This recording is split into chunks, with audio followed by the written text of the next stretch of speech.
welcome to the Voice of Vicious podcast. Welcome to the Voice of Vicious podcast. I am your host, Vany Vicious. Guys, I'm sweating. Look at me on the microphone, bro. What the fuck? Hello, everybody. Welcome back to the Voice of Vicious podcast. Happy Friday. Thank you guys for tuning in. I'm your host, Vany. Today's co-host is Mr. MichelAngelo Photography. And we are here with Mr. Rudy Mage. Rudy is, tell us who you are. Tell us. I already know. Tell them.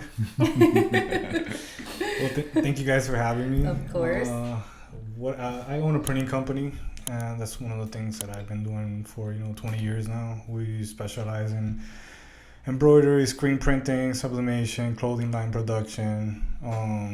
We've been in the industry for a long time, so that's pretty much the one thing that's, I guess, brought us all together. Right, Yeah. right. I think so, because we met bro, I had half my head shaved. I was Yeah.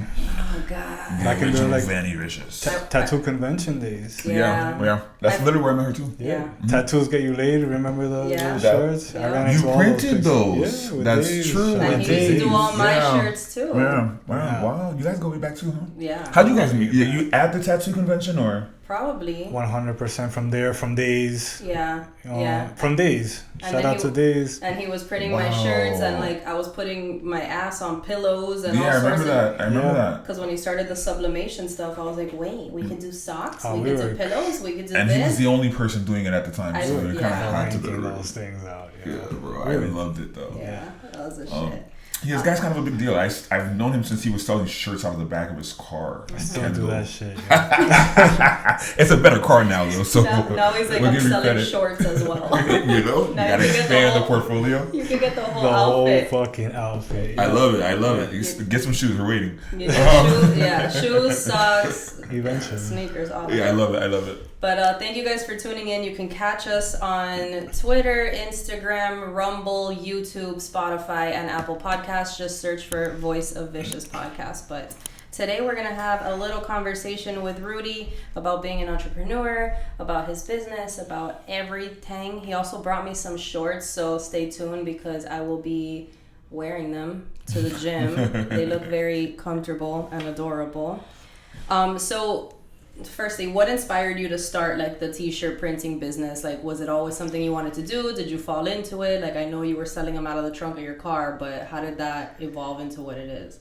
So I started, I was a graffiti writer by nature. So one of my buddies introduced me to heat transfers, and I was able to, he's like, yo, you can put your graffiti design on a t-shirt. I'm like, for real, you can do that? You know what I mean? So Jose, shout out to Jose. He's my business partner now. Like a giant iron. Yeah, so For those who don't exactly know. what it was. It was just an iron out, and that's what I started. I just started a little clothing line. I think it was 101 gear or something like that. I still have shirts from that era. Yeah. Why don't you wear it today? You know what's funny? I just didn't want to fanboy. I thought it would have been weird, And I've had this shirt for 15 years.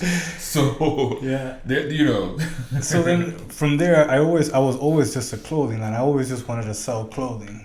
Then I figured out, man, there's so much competition. Why not start a printing company? And then I can just piggyback myself and then cater to all these people. Right, everything. And that's what I did. And then once I did that, I just started growing it little by little. Eventually, I dropped the clothing part of it and then just focused on building the printing part. Got you. Yeah. But you still print clothing too, though, right? Of course. Right. Yeah, of course. Got to keep it with the roots. Yeah. And where's your shop located for those who are in Miami? We're in La Pata, right off of in La 20, 20th Nice. Street and I actually 22nd. love that area, bro. Yeah. Yeah. I do Nice too. spot, yeah. I do too. Can you walk us through your creative process when you're designing artwork for your t-shirts? So, I don't really design my own personal stuff. I don't really design much at all lately. I always outsource it to my guy Ocean. Ocean's the one that handles most of my designs. He's someone that I trust with what he does. So what happens is if I do something, I feel like over time I look at it, I'm like, man, I could do so much better. If somebody else does it, it's timeless because I didn't do it. Right, I got you. So not just that, but then also. So why do you feel like when someone else does it, it's like art, and when you do it, it's like Yeah, pretty much. Yeah. And I don't consider myself a great designer. You know what I mean? People are their own worst critics. Yeah. I swear, everybody. It's not just. It's a universal thing. I get it. Like I don't. If you tell me to design my own business card, which is super simple, it's just text, font, and the logo. Like, I mean, as simple as it gets. I love his card. As I love simple, his business that's a card. brand new card. I just love his got business it. card. But as simple as it comes, Yeah. I sent it to Ocean to design it for me. You know what I mean? But it's dope though, and then I even how though thick like it the right, and it has like the yellow inline and like, who has a business card like that, bro? But it makes I sense. get it. I get like, it. It makes I get it. I mean, it is like it's what it is. Yeah, 100%. It's printing. It has the little colors from the thing. Like, duh, we know what this is. It's not. There's nothing confusing about Here, it. keep it. This is yours. I have his. Okay. That's brand new. You don't have that one. Oh, I was gonna say I have his number. Yeah. All right, even These better. feel expensive. That's what I said when he gave it to me. I was like, wow, this is a credit card? But that's a card you keep. Right, 100%. Yeah. 100%. I still have mine, so that worked. We'll put it up there with the Sweet. with the pictures. I like it. So now you started Chimu. Yeah. Tell us about that. So it's activewear shorts, all purpose. Shimu was the first dynasty before the Incas to have an organized government. I'm Peruvian. My business partner Aaron is also Peruvian. So he was going out there originally to sort out T-shirts, and I was like, man, let me tag along because Like plain T-shirts. just plain blank tees, Pima. Right. And I'm like, I really need to figure out if I can launch my own brand of just blanks that I can just sell to my clients, 100%. you know? 100%. But when I went over there and I started doing all the research, the margin was nothing. You know, it was like I was gonna go through all this mission to make $1 on a shirt. Yeah. Like it didn't really add up. Makes sense because I'm paying here, you know, a couple bucks for T-shirts. Why am I gonna go to Peru to save $1? Right. You know, so as I'm going through these missions, I find a lady doing shorts, and I'm like, can I see that? And I looked at it and I'm like, look, this is quality is amazing, you know. And that's when it all became like, all right, because we were talking about teaming up and doing something together. And I was like, look, I can't team up with you on the T-shirt thing because I've been doing it forever. You know? Right. But if we come across something new, 100% I'm in. And those shorts, I looked at them, I was like, we're going to do shorts. And then we just started, you know, sorting out. What we did is we both went, I think I had a pair of Nike shorts and you had a pair of Lululemon shorts. And we had like 3 pairs of shorts. And I was like, which one do you like that fits the best? Oh, I like this material. I like this cut. I like this length. So most shorts are between 5 inches and 7 inches. Some people don't wear shorts, Right, and some right. people won't wear shorts that are past their knees. Their knees, you know? yeah. Right. So I'm like, nah, we're gonna go right in the middle, 6 inch, you know, and that was like the greatest cut. I like It's those so too. many. I like It's so many. I like them like mid thigh, Right, especially working out. Because if they're too short, you're squatting, your crotch is out. Yeah. If they're too long, you 100%. can't squat because that's it. You're Yeah, and I think fashion just moved in that direction. If you look at the basketball players, they don't wear those long shorts past their knees anymore. They're wearing like comfortable mid-length shorts. Like it's Yeah. perfect. The kids now are, I mean, you know, like my son Noah, he's gonna be 15. They wear shorts. Right. Like there's Right. like this much between the knee and the 100%. short, and he's 100%. tall. Right. So, yeah. remember back in the day when you wore short shorts, it was like you're wearing coochie cutters. And Yeah, all that you're shit. poom poom shorts. You're in the poom poom shorts. Oh, I still have friends that rock their like N1s, you know what That's I mean? crazy. Like that are down to past their Oh knees. my god, that's crazy. And I always tell people, especially like at the gym, I'm like, look, if you work out and you get in shape, I feel like a little bit shorter just makes you look better. Right. You're showing off more leg. You just look better. I- You look to- proportionate. To me, not only that, you also look like mature. Right. Like when I see a guy like our age or older or whatever, like wearing those long, I'm like, you're Baggy still shorts. there. You're Like, still there. in your mind, you're still there. It was a good era. Yeah. Good eras die They're hard. like, I'm never leaving the 90s. It was a good era, you know? Yeah, those baggy shorts were a thing, man. No, I miss yeah, them. they're never gonna leave the 90s. It's crazy. So how do you stay ahead of the competition in this evolving world of fashion and design? I don't really compete with anybody. You know what I mean? So like I don't I do my own thing. I stay in my own lane. I already have my established clientele. Like I don't, as far as Ink Pro does. Now, as far as Shimo, I'm back to square one. I'm back to doing the conventions, influencers now, putting it wherever I can. Yeah. Marketing. Dude, I carry stickers in my pocket at all the time. They're all over my bar. That's the graffiti writer. That's the graffiti writer. I won't go out and tag walls anymore, but I have stickers everywhere. Everywhere. But if there's a pole somewhere, it's gonna get slapped. 100%. People send me pictures all the time because since I travel a lot, I have like TSA on lock. I don't know how I haven't gotten like a cease and desist letter from it. But like everywhere you walk, and I've been doing stickers like this, like tiny little ones. So you just have to be like, minding your own business. You're like, what is that? What the fuck, Rudy? That's awesome. Yeah. That's awesome. I'm gonna start looking on airplanes for Rudy's sticker. Watch, right? It's gonna happen too. The airports, everywhere. No, that's awesome. That's awesome. How is it going with I'm sure you're gifting a lot of your items to influencers and stuff. Do you feel like you're getting like? I have not done any influential. Not yet, like nothing like giveaways or none of that. I've given away to like my friends, and I'm like, yo, here. Yeah, I got a shout out. Is it helping you out though, like with their shout outs? Because I like one thing about influencers now is I feel like you can send them so much shit, and they'll like take 48 years to fucking post it. Because I have other businesses too, and I've done the same thing where. Sacred Mob, I have an online store that I sell like witchy things, incense, candles, and all that stuff. And I've sent like packages to girls who do that type of content, like tarot readers or astrologers or whatever. And they literally like won't post. They'll be like, "Thank you, I got the package. I love everything. I got you," and they won't post. And I'm like, bro, as an influencer myself, like I can never do that. I've never flaked on somebody like that, especially if you send something random to my PO box, like, and I don't know where it's from, I'm not gonna post it. We didn't talk about this, like, whatever. But if we had a conversation before, send me the package. I got you. I would love to receive this, and then you don't fucking post it. Right? You want it to be reciprocated. And I totally get that. I feel like businesses have to like be careful, like with the people that they agree to. I mean, at the end of the day, like if it's not money and you're just giving an item, you might lose a pair of shorts, but still it's still money coming out of your pocket. I would make it a point to try to reach out to the person first and at least gauge their interest in whether or not they're willing to do that kind of like you know what I'm saying, collaboration. I mean, for sure I'm gonna wear the shorts to the gym, Rudy. I got you. 100%. No, it's also what people has happened to us is we'll gift a pair of shorts to somebody who whatever. Oh, I'm gonna post a video of the shorts and tags the Shimu, like that's the picture, and it puts it like right there where you can barely see it. No, you can't see it. You can't see it. It's not there. It's not there. It's not fucking it's there. hidden. You hit it perfectly. I mean? Like immediately I'm like, why even tag me? Right. That's why I write. I'm like, why even tag me?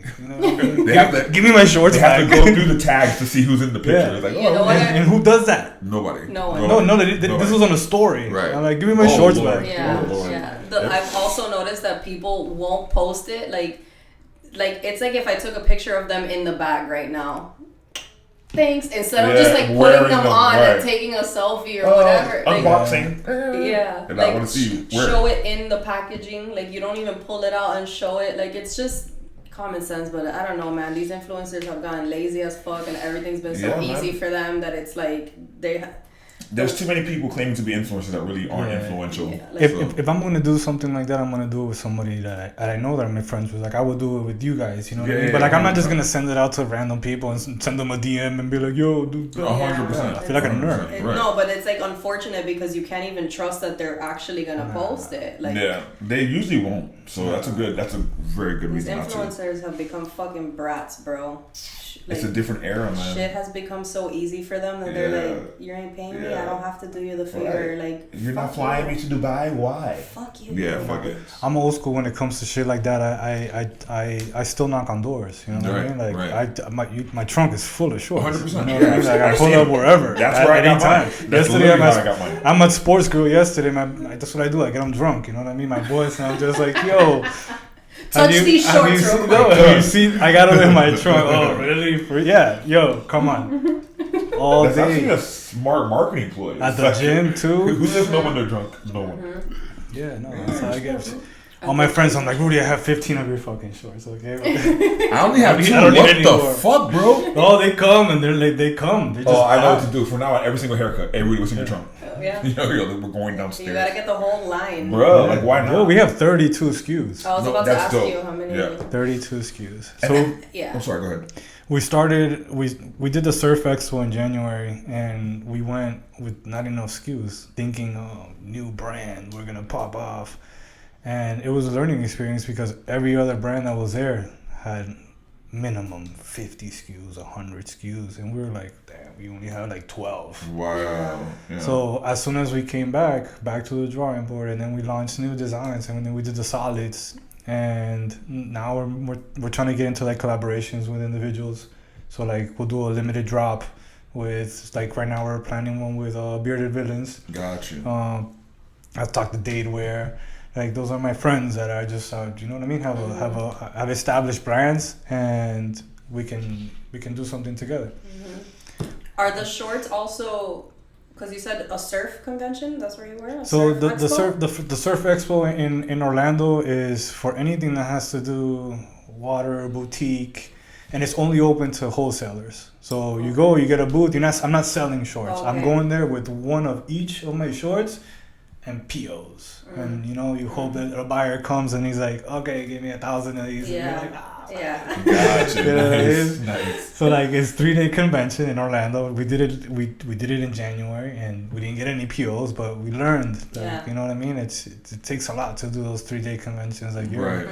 it's a lot. Not just that, but like, it's just me and Aaron. No, so the like travel and with flyers like that. Hey, check out my booth. Like, that's literally what we're doing. All right, you go that way, I go that way, and then we meet right here. Or you hold it down and I go like that.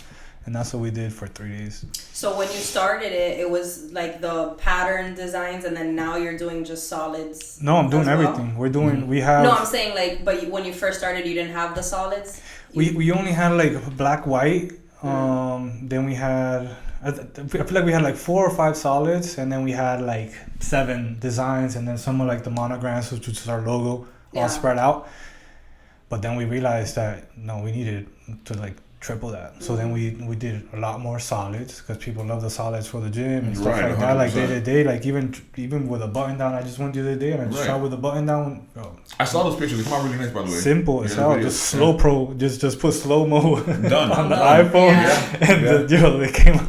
I'm like, I'm never paying anymore for You this. could do everything with an iPhone now. It's beautiful. I know. Yeah. Putting me out of business, but whatever. So you're mostly selling like direct to consumer, like online, or Yes, we're direct to consumers. it's not just out of his trunk, guys. No. They also have a website. Yeah, we have a retail store. At my shop, I converted a small area. So we have a retail store in Alapata, and then the website shimudynasty.com. Okay, we'll put that all on the bottom of In caps. the video. Like right here somewhere, here. What do you think has been the most rewarding part of running your own business? The freedom that you get once you become successful, and you really don't have to. You more overlook. You work smart and not that hard anymore. But what I enjoy the most is the freedom, the being able to come and go as I please, being able to travel, being able to spend time with my family, and at the same time, run a business. It's all about the team that I have. I mean, but thank God I have a great team. So it comes down to having a good team behind you.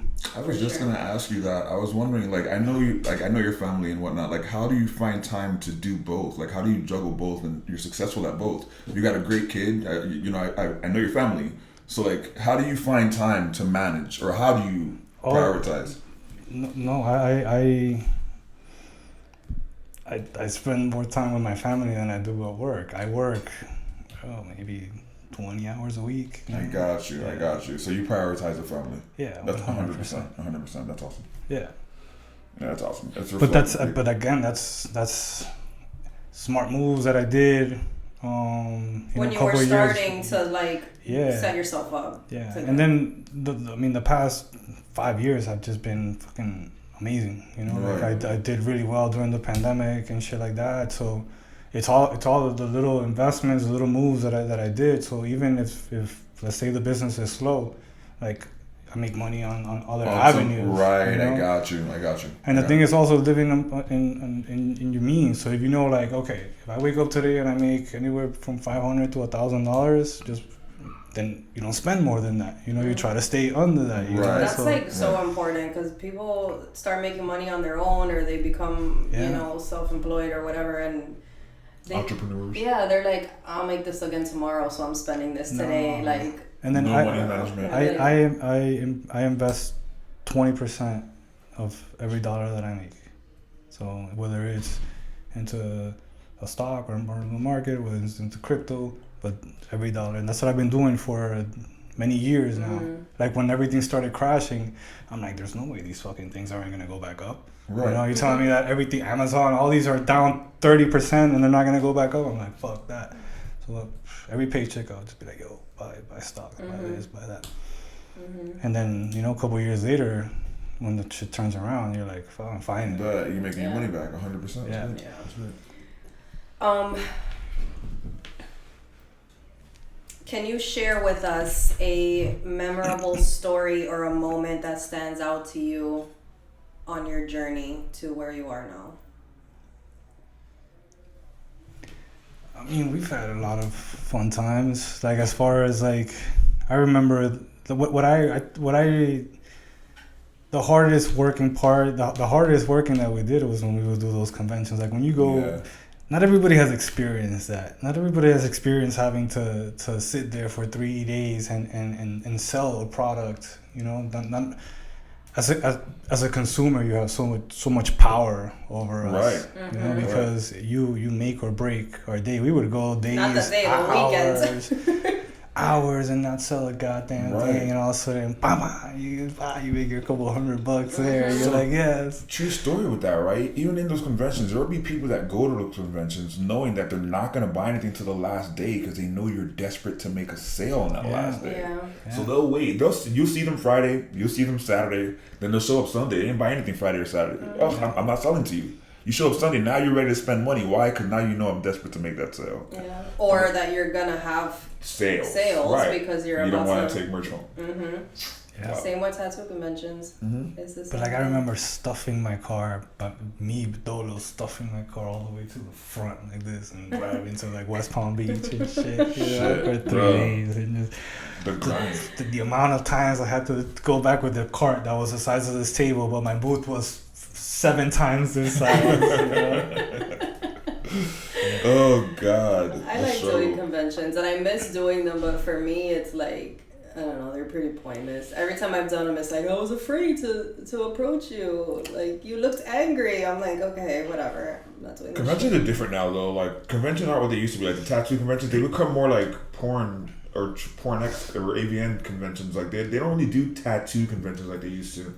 The last one that I went to was just tattooing, which was pretty boring because they didn't have shows. They didn't have, like, you know how usually they do like the suspension shows, a burlesque show, a band, live music. None of it. It was straight up tattooing. I was bored out of my mind. Wow. They were super nice. Like, the people that held the convention were really nice and like treated me really well, and like they covered everything. They weren't selling food or anything. Like, it was like they had food, but literally that was it. It was like hanging out in a tattoo shop all day, where you're not doing shit if you're not getting tattoos. We would party like there was like 3 days. We had coolers, we had beer. Yeah, everybody's either drinking or jumping in the pool of the hotel and shit. Yeah, this one was not like that. We would stay at the hotel. Like, literally post up at the hotel the whole weekend and then make a party out of it. We're working all day. This one was like super like family oriented. It was like different. Yeah, I mean, I guess to get tattooed, that's what you're there for. But like for just people, you know, walking around, I feel like you have to have like the clothing vendors, the jewelry vendors, the smoke shops, the whatever. Like I couldn't even find a fucking vape. I was like, come on. Like, what the, like, nicotine withdrawals and shit. No, I feel you though. It was bad. But conventions are different. Everything's different now. So I wanted to ask you how you choose the materials, the suppliers, and everything for the stuff that you make, but you kind of already touched on that in Peru. improve. Right. But the cool thing about that is like when I went over the first time, I learned that this material is different from this material, and then the lining that goes here is different. Like I learned. Really? I had to build that. We built that short from scratch. Like we went and tested out different materials of polyester. Okay, we found the polyester. Then you got to create the mold that we wanted. So you build the mold. Then the zippers that you wanted. The little strings. The drawstrings that you wanted. The inside tag. The mesh for the pockets, because the pockets have mesh. So all that, that part was really cool. Yeah. To know, like, man, you've been in the industry for 20 years and you didn't know, like, all of it and, like, how to put together. Like, I'm like, all right. Yeah, I just learned that today. Thanks. Yeah. Yeah. Wow, that's pretty cool. I don't know that either. Did you do it in Peru because you're from Peru, or you were already there and you were like, wait, this is? No, like... I always wanted to do it in Peru. Okay. And I mean, China hits me up every single day on the email, and it's always gonna stay in Peru because that's the whole brand. Even the name represents Peru. Yeah. Mm-hmm. So, and the fact that I was born in Peru. My partner Aaron was born in Peru, so like, plus when it blows up, I can put my family over there and in positions to make some money. Of course, that's great, bro. True. That's great. That's great. Yeah, that'd be cool. Gotta feed the people. I love it. What advice would you give to aspiring entrepreneurs that want to break into the art industry, even printing, fashion? Because you kind of like do everything. So. Stay honest. Don't burn bridges. Work really, really, really, really hard. Fill your trunk with stuff. Definitely. Get your friends drunk. But I also, man, when it comes to building a business, you gotta go back to like the old school ways. You gotta network. You gotta shake people's hands. You gotta knock on people's doors. You can't just think because you posted something on Instagram that, oh, I got a brand, fucking 12 people saw it. No, like, until people are buying everything that you post, you have to continuously keep going out there and hustling and working, you know what I mean? Yeah. That's actually smart too, with like things like clothing, because online it looks cute, but it's like, look at those memes, like what I ordered versus what I got. Like, you want to be able to feel the quality of whatever you're getting or see how it's gonna fit. Right, it's always great to get first-hand contact on it. So I totally agree with you. You gotta go back to the trade shows. You know what I mean? Like I learned all these throughout all these years. That's why and thank God I'm able to fund it myself, because these trade shows is $5,000 a booth. Right. You know, like when I do Project Las Vegas, like these are the booths that you have to do.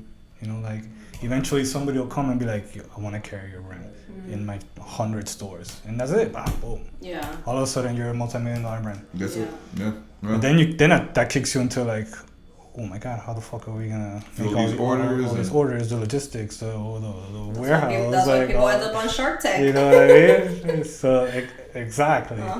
But it's true. Anything else? Okay, so yeah, we grew up in Kendall. Yeah. All right, so I already know where he's going. I'm going there with it. All right, so there was a point where A-Rod went on like some documentary or whatever the case was, and they were talking about how Kendall was ghetto. He said Kendall was ghetto, and then people immediately attacked him like, Kendall's not the baseball player. Yeah, because he grew up in Kendall too. He did. Yeah, he grew up in Kendall. He said he grew up around 150th in the hammocks. You know that area, of course. Okay, so he said he grew up there, and he was like, yeah, it was the hood. I agreed with him. But no one else did. The internet went crazy. Kendall's not the hood. Come on now, hold up. I don't like Kendall. Hold up a second. We gotta remember the era. Right now, Kendall's not the hood. But I grew up in Kendall in the 90s, in the early 2000s. Kendall was hood, yo. You're from Kendall, Rudy? Yeah, I grew up. I moved to the United States when I was 9. This was 88. Me too. Wow, same year. I was 9. So Kendall is majority middle class. It's got upper class areas, right? But it also's got pockets that are they're not hood as far as Liberty City hood that you see people like outside smoking crack, right? But they are. I don't even want to say low income housing because it's not, but just areas that, man, that they were They were hood, like gang related. That part. Like gang activity in Kendall around that in the 90s was very common. And then you had, you know, like you went down 117th, you had areas there like in Cutler Ridge that were, again, middle class families, but inside that middle class family lived 12 people. You know what I mean? Uncles, aunts, you know, cousins. Yeah, So, 6 people like, in one room. Yeah, like that. I mean, I remember, you know, certain house parties. There was definitely areas in Kendall that were hood. So with that being said, do you remember Don Carter's? Of course. Do you remember the 24-hour after hour? What was lime Don juice? Carter's? Lime. So they had like a little club that did that at one point, but Don Carter's was a 24-hour bowling alley that was in Kendall. It was on 137th and 88th Street. It was a 24-hour bowling alley. Bowling alley, pool hall, arcades. But why does it have to be 24-hour? Why not just close at like 5 Gang a.m.? Central. It was like, Kendall. were there people there at 7 a.m.? Literally, yeah. Like, literally. I would go in there at 2 o'clock in the morning sometimes and then play pool until about 4, 5, 6 o'clock. Yeah. Literally. Quite literally. It's the only place open at that time in Kendall. Yeah, but that makes sense. Like a bar or a pool hall being open till 5 or 6, but 24 hours? 24 hours. Case in point, that was gang central. If you lived in Kendall, you knew.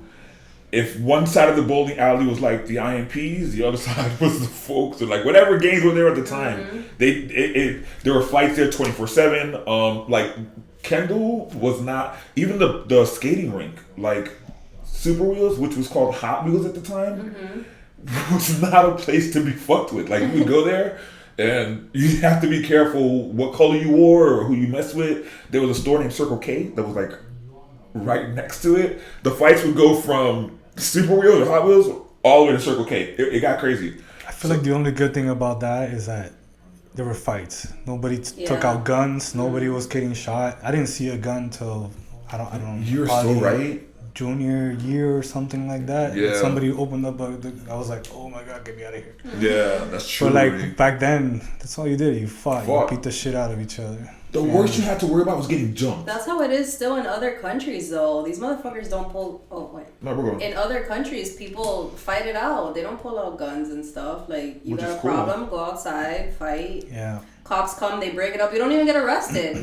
Like, cause nobody's pressing charges and shit. Like here, it's like you slap somebody and they're like, I'm calling the cops, and you throw water on somebody. It's a know. felony down here. These people are crazy, bro. People are so fucking dramatic and shit. No, so. plus everyone here has a gun, dude. So like, Yeah. Sorry. That's literally why I stopped going out. Everybody's got guns down here. Everybody's got guns. Yeah, they're shooting up everything. So. No, and it just like happens randomly. Like you don't even have to have an altercation with somebody to just like be at the wrong place at the wrong time. Some more pussies, bro. Yeah. The gun's the easy way out for them. They can't fight. For sure. I miss the fist fighting days, bro. Like if somebody like that, I would be like, yo, you got a gun? No. Okay, you want to throw hands? Yeah. Okay, let's do it. Right.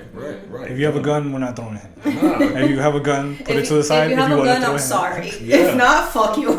We're Because fighting. they'll get butthurt and you'll whoop their ass and they'll go grab their gun and turn around and shoot you. Yeah. Like they can't take an ass whooping like a man. We're in a different era. It's a different era. Fucking I just wanted to save Kendall. But you guys are not against guns. No, I'm a absolutely gun not. lover. I have guns at home. Yeah, I'm a I can't gun carry. lover. For, you know.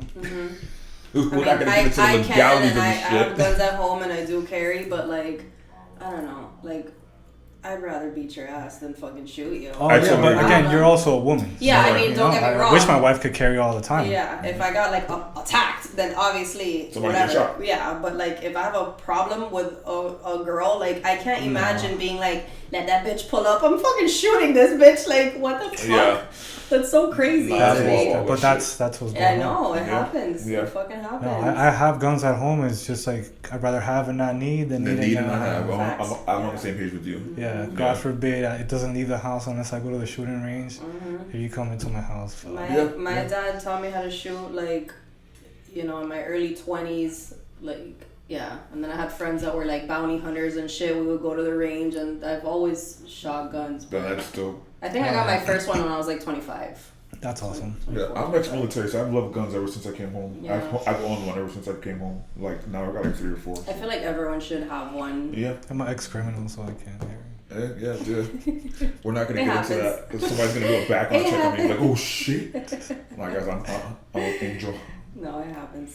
No, But slowly. I think everyone should have one at least in their house. If you don't want to carry it, if it makes you uncomfortable, fine. But like, So be it. Yes. So be it. even if it's a damn shotgun, just keep it in your house. Like, you They're never home. know. They belong to my wife, just so the record. In case anybody just- asks any questions. His Yeah, wife's of course. Of course. Get Safety a bow and first, arrow. What are those I got a things called? slingshot. What are those things? Like a bow, right? A crossbow. Yeah, Crossbow. I Get a got crossbow. you. I got you. Next best thing, bro. Yeah. I got a slingshot at home, You can fuck somebody up with a crossbow. which is true.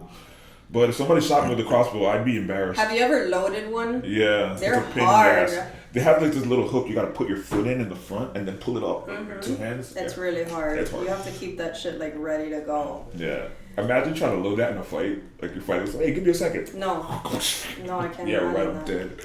So, what are your future plans and your goals for Shimu and Inked Pro and everything you got going on? So for Shimu, I mean, the goal right now is to get into stores. Like that's, you know. What would be like the dream store to get into? Nordstrom.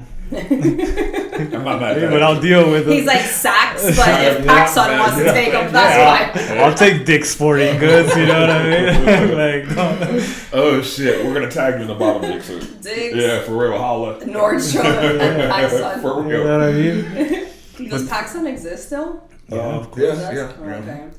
I don't know. I don't go. Yeah, those are the dreams. Yeah. Any retailer, I mean, that'll be amazing. Mm-hmm. Even the small boutiques that you can land across, you know, the U.S. Yeah. But it's work. Like anything else right now, it's like 100%. back to the square one of knocking on doors. What I just said, Marketing. knocking on doors, shaking hands with people, networking. You know, constantly my social media now is just a pair of shorts every day. It's like, fuck this guy, another pair of shorts. You gotta shove it down your throat to Watch. All my friends are like, watch. He's gonna call me to hang out and go fucking. Let's go wear some shorts. Yeah. Hey, have you seen my new shorts? Yes, nigga, I saw 'em, I man. saw your shorts. Shut Everybody up. see They're their dope. fuck up, man. Fine, Rudy. Okay, they're dope. So in the years that you have at like printing with Inked Pro and all that, has there ever been like cause bro, customer service for me is like the worst. And I know that with printing shit, I'm sure people could get like picky as fuck and crazy. Do you have any stories of like where you did some kind of job for somebody or some shit and they were like, I don't like it, and they were being extremely picky to the point of like annoyance? Like, Oh, dog. All the fucking time. he's like every day. Is there any that stand out to No, you? yeah, but I can't even say that. I just You're gonna watch. He's talking about you, bro. No. Yeah, that's you. no, man. My issue too is like I'm cool, calm, and collective, until I'm not, and at that point, like my only goal is to piss you off as much as possible. You know what I mean? Like I'm not trying to win the argument. I'm just trying to piss you the fuck off. That's the beauty of being the owner. He's addictive. He's like, hey, But now it filters it. It doesn't get to me anymore. I put someone in charge of that. Like, hey, if someone complains, like you know, emails, like, oh, you know, me, I'd be like, what is your problem? You know, she's like, good evening. Hope everyone is great, having a great weekend. Yeah, Congratulations, She's happy tactful. She Monday. has the You know? customer service voice. Yeah. Boom. So Yeah. that's my problem too. And then the second you are rude to me, oh shit, my turn. Yeah. I hear you. Yeah. I'm kind of like that too. Normal evil instincts. It's a Scorpio. You're a Scorpio? I'm a Scorpio. I'm a Leo, so Oh. I could be like that too. I'm an Aquarius. You know what's funny? I just found out Aquarius is an air sign. I always thought it was a water sign. I told you that. Yeah, okay, bad. I feel so dumb, bro. It's an Aquarius. You're a water bear. How the fuck are you an air sign? Yeah. Make it make sense. I'm a water Anyway. sign also. For real? Yeah. Okay, I'm Yeah, an air sign. Scorpio's water sign. But how the fuck? He lives in the desert. Right? Scorpions live in the desert. It's what they Water. lack. They What? lack water. They lack water. I guess so. Make it make sense. You know? That's why I don't fuck with astrology. That shit, it just doesn't make sense. We gotta research that, why that is. This concludes today's episode. Thank you guys for having me. Yo, Thank you for coming. Do you want to give any shout outs to anybody in particular? Your son, Shout maybe? out to the whole team. Shout out to, you know, my business partner Aaron and Shimu, Jose with Ink Pro, and then shout out to you guys. Thank you for having me. Thanks. We'll post everything where you guys can shop in the description below. We will tag Rudy as well, so you guys could follow. Boom, We'll tag it's Mikey. here somewhere. That's there somewhere. Or here. Somewhere on the bottom. You got it. But thank you guys for listening. We will be back next Friday. Sweet. Bye.